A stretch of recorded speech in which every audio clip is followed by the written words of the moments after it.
New at 6, thousands of Arizonans have been flagged by the Arizona Department of Economic Security as having been paid too much in pandemic-era unemployment benefits.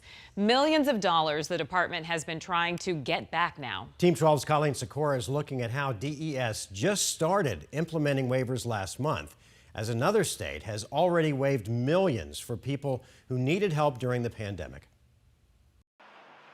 It's an agency that faced the most demand in its history from people who needed help while out of work in a pandemic. I was qualified. My business was closed from March 20th to December of 2021. DES has flagged 56,000 Arizonans as non-fraud overpayments, meaning an estimated $60 million was paid out when it shouldn't have been. Now, some are getting bills that the department thinks they need to pay that money back. And I got the statement of account saying that I owe them $14,000.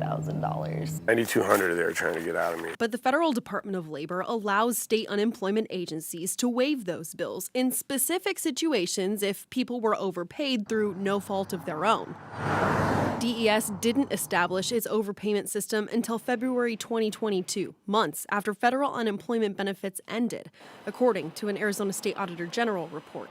DES tells us in an email that they started issuing waivers for federal unemployment benefits in November and refused to tell us how many waivers have been granted, saying they're committed to ensuring they do all they can to assist claimants. We've asked to talk to Director Michael Weishart about this more than a dozen times since August. And since Arizona's agency wouldn't talk to us, we spoke to Michigan, who's already waived more than $555 million in overpayments. You know, it's a lot of money. Julia Dale is the director from Michigan's Unemployment Insurance Agency, saying her staff has helped issue more than 76,000 waivers. And where there was opportunity to acknowledge that agency error and issue waivers, I believe it's upon the agency to do so. And our hope is, one, obviously to bring relief to Michigan workers, but it's also to rebuild, I think, confidence in the agency. As for how easy it was for people to be overpaid in the PUA system, Dale says not only were there more people who weren't usually eligible for unemployment benefits,